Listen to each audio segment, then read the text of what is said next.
My brother asked us to come because he called. We won't be contributing a cent to the rent or utilities, so you had better get on it, Ashley. I work in the finance sector. Bob used to be a mechanic when we started dating, so moving back into my childhood home seemed like the perfect option. I should clarify. When I say childhood home, my parents do not currently live there, but it is where I am from. In fact, my family home is an old barn conversion that was once our family business, which Dad used to run as the CEO. I have a brother who was supposedly on the track to take over my father's business, so he majored in economics. My talented brother also attended school at Oxford University and worked in business management to come back home, work under my father for a few years. Eventually, my parents wanted to enjoy their retirement and moved to a place like Aspen, Colorado, seeming to enjoy their relaxed life surrounded by nature. Since my brother was given the company in return, my parents passed down the family home to me, their daughter, and I decided to live there with my husband.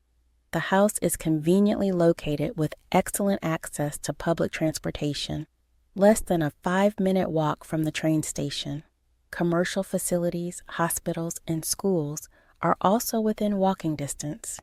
Considering the future when our children leave the nest, we will be able to live comfortably. So in that sense, I am grateful that my parents gave me this house. We were planning on expanding our family and living happily, but we never thought that our life would come to a sudden end because of such an incident. After moving into this house, my mother-in-law started to visit frequently. Knowing that my parents run a business, my mother-in-law often asks about money. Since we got married, she would say things like, "Hey, Ashley, how much assets do your parents have? When your parents pass away, how much will you inherit?" She often talks about these things, and I couldn't help but think that she was rather distasteful. I didn't want to be too blunt, so I replied, I wonder how much. I've never really thought about it, so I don't know. I've already received the house, so I might not get any money." Although I laughed and responded lightly, she said, "That can't be true, can it? Your parents are over 60. You never know what might happen. They must have discussed their assets with you." She seemed to be so interested in the asset discussion that at that moment, I was convinced that she was counting on my parents' wealth. I already knew how much I would receive, but I decided to keep silent, thinking it would be better not to tell my mother-in-law or my husband, who is close to her. However, an unthinkable incident occurred after this. Suddenly, without any notice, my mother-in-law and my brother-in-law's family moved into our house. Around 8 a.m., on a holiday, the doorbell rang unexpectedly, and when I opened the door, there were movers. "Huh? Why are the movers here?" As I was surprised and confused, my mother-in-law and my brother-in-law's family arrived and said, "We're going to be living here from today, so please take care of us." When I saw their grinning faces, I got chills down my spine. Just then, my husband woke up, and when I asked him to explain the situation, he said nonchalantly, "What's the problem if Mom and the others move into this house? It's so spacious, so you should be able to spare some room." He spoke as if it was only natural to give them some space. I was surprised enough that we were living together, but then my sister-in-law said something even more outrageous. "We were invited by Brother Ashley since he called us. We're not going to pay any rent or utilities, so we're counting on you, Ashley." As for my brother-in-law, he intruded into various rooms without permission and said, "This room has good sunlight, so give it to us. Bob, move all the stuff in here out to the hallway." I felt dizzy at this exchange. This is my house, but they are opening rooms here and there, trying to use them as their own. My mother-in-law and sister-in-law's family have been lacking common sense for a while, especially my sister-in-law, who had rummaged through my bag without permission before. If things continue like this, they'll take over my room. Enough is enough. This is my house. Why are you acting like you own this place? I've had it. I want everyone to get out. I normally don't lose my cool or raise my voice in anger, but having these people move into the house my parents gave me without permission and treating it like it was theirs was something I could not stand. That's why I lost control of my emotions and shouted at all three of them. But then something unexpected happened. How dare you talk to us like that? You're the one who should get out. The moment those words were spoken, I felt a severe pain in my cheek. Wait, did I get slapped? I realized what had happened a few seconds after being hit. I was stunned. I couldn't believe what had happened, and all that was left was a throbbing pain in my cheek. At that moment, I felt something snap inside me. It goes without saying that I can't live with people who would do something like this, but this house is mine. I don't want them living here like parasites. I packed up my things to leave the house, intending to inform my family about this. I had to find a place far away from home, so I rented a monthly apartment for the time being. From there, I would have to commute to work. The moment I told my parents about it over the phone, I could tell they were furious even through the phone, especially my dad. He is very doting and has always adored me and my brother. He was a strict CEO, but as a father, he was always kind and quick to help when we were in trouble. I didn't want to involve my parents, who were just about to retire, in something like this. But I was forced to because my inherited house was being taken away from me while I was living in the monthly apartment. I was sure, though, that my husband and his family were freely using my house. So I decided to do something that my brother and father suggested. A few days later, I checked my phone during my break and found dozens of missed calls and messages from my husband. Well, I knew why he was calling. I had called the water company and the electric company to cut off the utilities. Our house is all electric, so nothing works without electricity. And we haven't installed solar panels yet, so there's no way to supply electricity. It's very hot right now, so it must be pretty tough without electricity and water. The calls from my husband were probably to do something about it. Just as I was about to ignore it, my husband called again, timing it perfectly with my break. Hey, what's going on? There's no electricity, and the water isn't working. You stopped the electricity and water, didn't you? I could clearly imagine the panic state my husband was in from his voice over the phone. The house is mine, so now that I'm gone, there's no way I can leave the electricity and water on, right? That's why I had it cut off.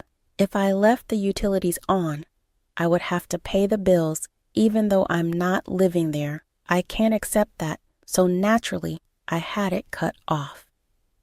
At this, my husband was furious and demanded that I renew the contract immediately. Just because he says to renew it doesn't mean I'm going to say okay.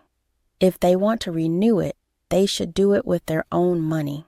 But whenever it comes to this, they always say things like, "It's your house, so you should pay." So their words and actions don't match anyway. I have no intention of renewing the contract or paying. If you don't like it, then get out of the house right away. After saying only that, I hung up the phone because my break was ending. Afterwards, my mother-in-law, my sister-in-law, and my brother-in-law all called me. All of them were saying the same thing. They wanted me to get the electricity and water hooked up. Their room was hot and uncomfortable. They said it was inconvenient without water. But all of this was their problem, not mine. After listening to everything they said, I told them to handle it themselves and hung up the phone. I figured they were just greedy for money and thought they would give up and leave soon. However, even after a week passed, there was no sign of them leaving. So I decided to push them further. I consulted with my father's company's lawyer about the situation and asked him to send a notice to my husband. The content of the notice was about trespassing. They had barged into the house I owned without any consultation, drove me out of it, and were using it as their own.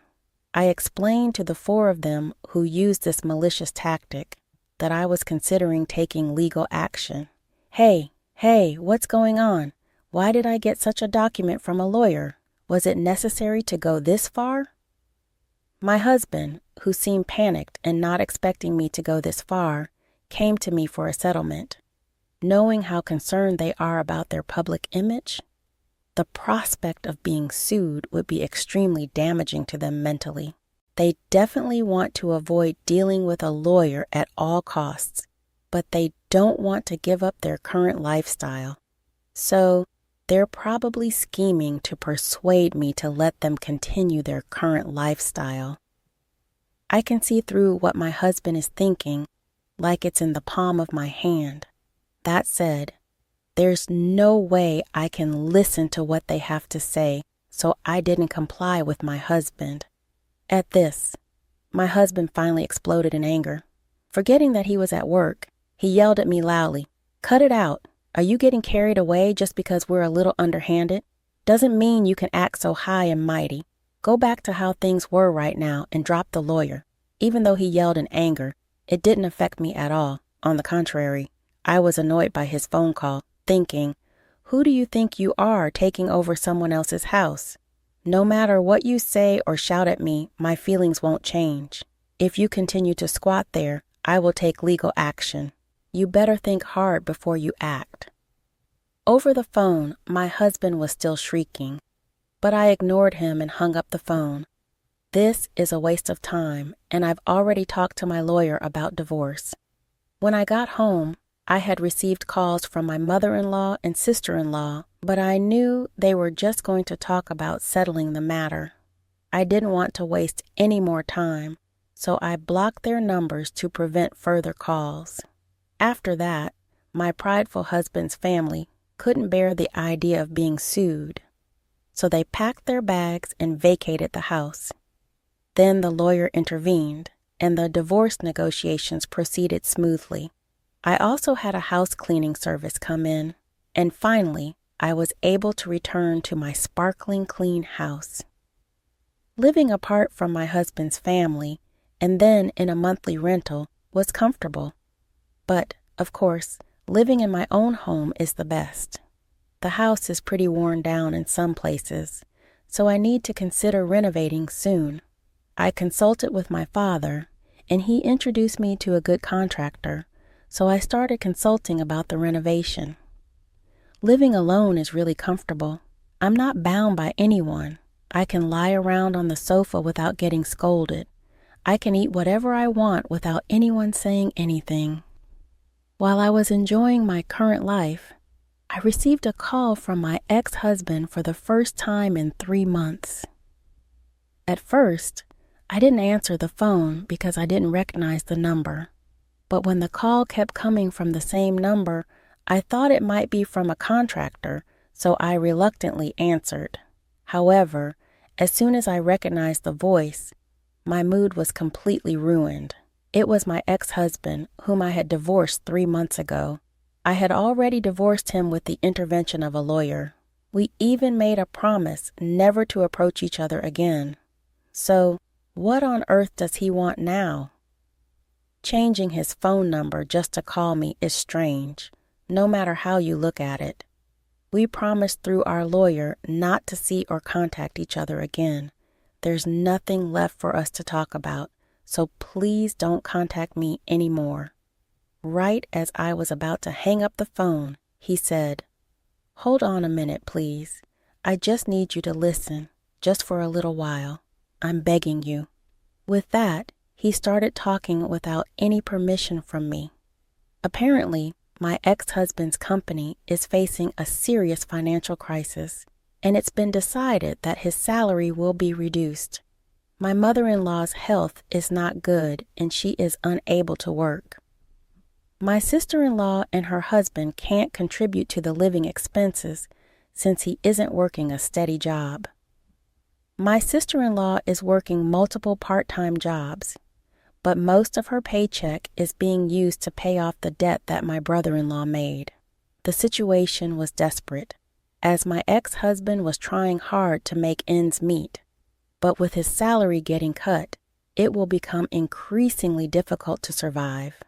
Well, hearing all that, I couldn't think of anything but, okay, is that so?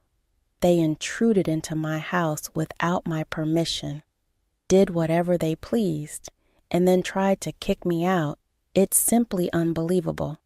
I feel nothing for the people who did such a thing, and I have no sympathy for them. Even if you tell me these things, it doesn't solve anything.